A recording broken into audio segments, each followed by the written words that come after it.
আসসালামু আলাইকুম। ত্রয়োদশ জাতীয় সংসদ নির্বাচনের পরই আমাদের দেশে সাম্প্রতিক সময়ে শ্যাডো ক্যাবিনেট বা ছায়া মন্ত্রিসভা নামে একটি টার্ম আলোচিত হচ্ছে।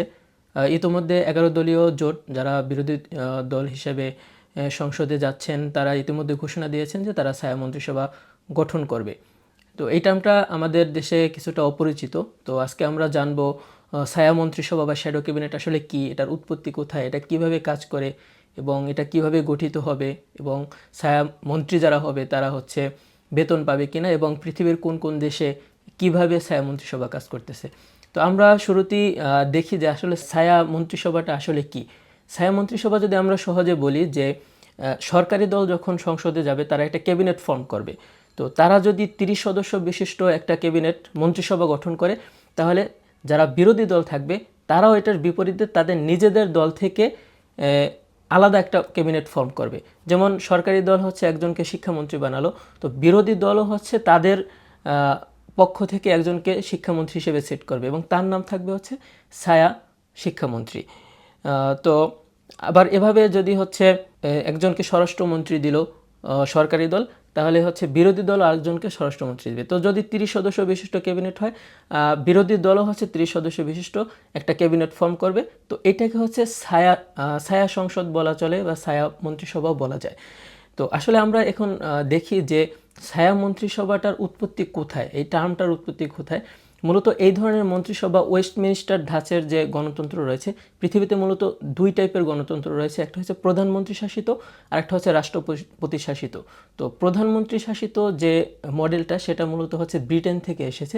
তো ব্রিটেনের পার্লামেন্টটার নামই হচ্ছে ওয়েস্টমিনিস্টার প্যালেস বলে, সেখান থেকে বলা যায় যে ওয়েস্টমিনিস্টার ধাঁচের যে গণতন্ত্র রয়েছে সেখানে মূলত ছায়া মন্ত্রিসভা দেখা যায়। যেমন পৃথিবীর বিভিন্ন দেশ, ব্রিটেন, অস্ট্রেলিয়া, কানাডা, নিউজিল্যান্ড, মূলত এই সকল দেশে ছায়া মন্ত্রিসভার প্রচলনটা রয়েছে। তো ছায়া মন্ত্রিসভার টার্মটা প্রথমে আসে হচ্ছে 1860 সালের দিকে, যখন সেকেন্ড রিফর্ম অ্যাক্টের মাধ্যমে ব্রিটেনের সকল মানুষের ভোটাধিকার প্রতিষ্ঠা হয়। যখন ভোটাধিকার প্রতিষ্ঠা হয় তখন ওখান থেকে বিভিন্ন পার্টির উদ্ভব হয়। তো যখন দেখা গেল যে বিরোধী দল একত্রিত হয়ে সরকারের সমালোচনা করতেছে, বিরোধী দলের সিনিয়র নেতারা একটা কোরাম হয়ে হচ্ছে সরকারের সমালোচনা করতেছে, তখন থেকে এই শ্যাডো ক্যাবিনেট বা শ্যাডো মিনিস্টার ধারণার উৎপত্তি হয়। এবং 1920 সালের দিকে যখন লেবার পার্টি আনুষ্ঠানিকভাবে বিরোধী দল হয় ব্রিটেনে, তখন হচ্ছে এই ছায়া মন্ত্রিসভা বা শ্যাডো ক্যাবিনেট ধারণাটি ব্যাপকভাবে বিস্তার লাভ করে। আচ্ছা, এখন আমরা আসি যে ছায়া ক্যাবিনেটটা ফর্ম কিভাবে হয়। তো যিনি লিডার অফ দ্য অপোজিশন থাকে, বিরোধী দল নেতা থাকে, তিনি তার পার্টিদের থেকে সিলেক্ট করতে পারেন। আবার কিছু কিছু দেশে আছে যে বিরোধী দল নিজেদের ভিতরে তারা নির্বাচন করে সিলেক্ট করে যে কে হচ্ছে কোন ধরনের মন্ত্রী হবে। তারা নিজেরা নির্বাচন করে, তাদের আভ্যন্তরীণ নির্বাচন করে, তারপর হচ্ছে তারা ঘোষণা দেয় হচ্ছে কে শ্যাডো ফরেন মিনিস্টার হবে, কে শ্যাডো এডুকেশন মিনিস্টার হবে। তো এখানে একটা গুরুত্বপূর্ণ প্রশ্ন থাকে যে শ্যাডো মিনিস্টার যারা হবে তারা কি নির্বাচিতই হতে হবে, মানে ইলেক্টেড, বা যারা ইলেক্টেড না তারা কি শ্যাডো মিনিস্ট্রির পার্ট হইতে পারবে কিনা। তো আমরা যদি হচ্ছে বিভিন্ন দেশের এক্সাম্পল দেখি, তাহলে যেমন যদি ব্রিটেনের কথা বলি তাহলে সেখানে হচ্ছে হাউস অফ দ্য লর্ডস, যেটা আপার হাউস। তো আমাদের দেশেও আপার হাউস গঠনের কথা চলছে। তো আপার হাউসে যারা যাবে তারা কিন্তু ইলেক্টেড না, তারা অ্যাপয়েন্টেড হবে। তো ছায়া মিনিস্ট্রিতে আপার হাউস থেকেও আসতে পারে। সুতরাং যে ইলেক্টেড হইতে হবে এটা শর্ত না, আপার হাউস থেকেও কেউ ছায়া মিনিস্ট্রির পার্ট হইতে পারবে, তবে এর বাইরে থেকে কেউ হইতে পারবে না। তো আপার হাউস এবং লোয়ার হাউস এখান থেকেই নিতে হবে, কিন্তু বাইরে থেকে কেউ যে আপার হাউসে নাই বা লোয়ার হাউসে নাই তারা হচ্ছে ছায়া মিনিস্ট্রির পার্ট হইতে পারবে না। এটাই হচ্ছে আমরা বিভিন্ন দেশের এক্সাম্পল থেকে দেখতে পারি। যেমন হচ্ছে ব্রিটেনে আপার হাউস, যেটা হাউস অফ দ্য লর্ডস, এখানে কিন্তু কেউ ইলেক্টেড না, এখানে তারা অ্যাপয়েন্টেড থাকে। তো ব্রিটেনের ছায়া মন্ত্রিসভায় হাউস অফ দ্য লর্ডস থেকেও এখানে প্রতিনিধিত্ব নেওয়া হয়, তারাও ছায়া ক্যাবিনেটের অংশ হয়। তো তারপর একটা প্রশ্ন আসে যে যারা ছায়া মন্ত্রী হবেন তাদের কি কোনো রেমুনারেশন বা বেতন সিস্টেম থাকবে কিনা, তারা কি কোনো এক্সট্রা ফেসিলিটিস পাবে কিনা। নর্মালি যারা হচ্ছে ছায়া ক্যাবিনেটের অংশ হয় তাদের কোনো আলাদা রেমুনারেশন থাকে না, কিন্তু লিডার অফ দ্য অপোজিশন যিনি থাকেন তিনি তো ছায়া ক্যাবিনেটের প্রধান হবেন। তো leader of the opposition, deputy leader of the অপোজিশনের জন্য ব্রিটেনে এবং বাংলাদেশেও আইন রয়েছে যে leader of the opposition and deputy leader of the opposition remuneration and privilege act 2021 সালে এটি পাশ হয়েছে অ্যাক্ট হিসাবে, এবং 1979 সালের দিকে এটা অর্ডিন্যান্স হিসেবে ছিল। পরবর্তীতে 2021 সালে এটি সংসদে পাশ হয়ে অ্যাক্ট হিসাবে গৃহীত হয়েছে। তো leader of the opposition, deputy leader of the opposition, তারা কিন্তু লিডার অফ দ্য অপোজিশন হিসাবে আলাদা ফেসিলিটিস পায়। তারা তাদের এমপি হিসেবে তাদের যে রেমুনারেশন থাকে, যদি 1 লাখ হয়, সেখান থেকে লিডার অফ দ্য অপোজিশন হিসেবে তারা কিছু এক্সট্রা ফেসিলিটিস পায়।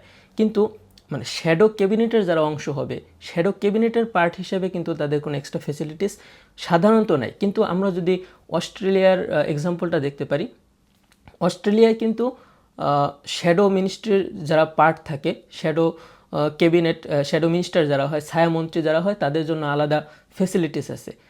যে তাদের যে রেমুনারেশন, এমপি হিসেবে যে রেমুনারেশন, তার থেকে তারা এক্সট্রা 20 থেকে 25% শ্যাডো মিনিস্ট্রির পার্ট হিসেবে পায়, যেটা আবার ব্রিটেনে নেয়।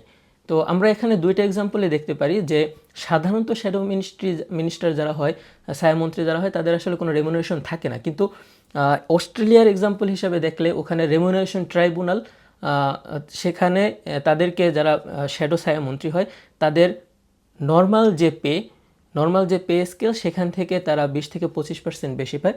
তো 25% যারা হচ্ছে পূর্ণ ছায়ামন্ত্রী হবে তারা, এবং 20% যারা হচ্ছে উপছায়ামন্ত্রী হবে, তারা হচ্ছে তাদের এক্সট্রা 25% তাদের স্যালারি থেকে বেশি পাবে। তো বাংলাদেশে যেহেতু অর্থ সংকট রয়েছে এবং এবারই প্রথম, তো সেখানে আসলে ছায়ামন্ত্রীদের আলাদা রেমুনারেশন থাকার প্রশ্ন আপাতত আসতেছে না। তো আমরা এখন দেখতে পারি যে আমাদের এক্সাম্পল কি আছে আমাদের সামনে পৃথিবীতে। আমরা অলরেডি আলোচনা করেছি যে ব্রিটেনে আছে, নিউজিল্যান্ডে, অস্ট্রেলিয়া আছে। যেমন ব্রিটেনে 2024 সালের ইলেকশনের পরে সেখানের কনজারভেটিভ পার্টির লিডার কেমি ব্যাডেনকে নেতৃত্বে কিন্তু ছায়া ক্যাবিনেট আছে। তো আমরা যদি ওখানে দেখি যে প্রীতি প্যাটেল, সে হচ্ছে শ্যাডো পররাষ্ট্রমন্ত্রী। তারপরে Mel Stride, shadow chancellor of the exchequer, মানে ছায়া অর্থমন্ত্রী। তো আপনারা যদি সার্চ দেন যে মেলিস্ট্রেট লিখে সার্চ দিলে আপনি কিন্তু তার সাথে এটাও দেখবেন যে সে মানে serves as a shadow chancellor of the exchequer, মানে সে ছায়া অর্থমন্ত্রী হিসেবে আছে। তারপরে আবার জেমস ক্লেভারি আছে ছায়া স্বাস্থ্যমন্ত্রী হিসেবে। এটা বর্তমানে ব্রিটেনে লেবার পার্টি ক্ষমতায় রয়েছে, তো কনজারভেটিভ পার্টি তারা একটা ছায়া ক্যাবিনেট ফর্ম করছে। আবার অস্ট্রেলিয়ায় 2026 সালের নির্বাচনের পরে লিবারেল ন্যাশনাল কোয়ালিশনের নেতৃত্বে ছায়া মিনিস্ট্রি আছে। আবার কানাডায় রয়েছে পিয়েরে পয়লিব্রের কনজারভেটিভ পার্টির নেতৃত্বে ছায়া ক্যাবিনেট। তো আমরা রিসেন্ট কিছু এক্সাম্পলও দেখলাম। তো সবশেষে বলা যায় ছায়া ক্যাবিনেট এটা গণতন্ত্রকে আরও শক্তিশালী করে। যারা সরকারি দল হিসেবে থাকে তাদেরকে একটা রেগুলার ক্রিটিক করে, তাদেরকে সমালোচনা করে।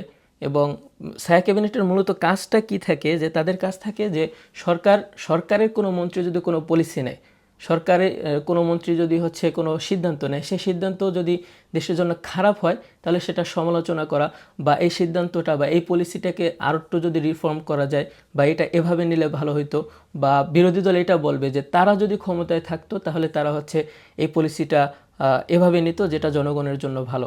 যেমন শিক্ষামন্ত্রী কোনো একটা পলিসি নিল, তাহলে যে ছায়া শিক্ষামন্ত্রী থাকবে সে সংসদে দাঁড়িয়ে এটার বিরোধিতা করবে, বা সংসদের বাইরেও সে বিরোধিতা করতে পারে যে এই পলিসিটা এমন না, এই পলিসিটা একটু এভাবে নিলে ভালো হইতো। বা কোনো একটা বাজেট নিল, তাহলে সে দেখাইলো যে এই বাজেটটা আরও কম হইতে পারতো, বা এই বাজেটটা একটু আর বেশি দরকার।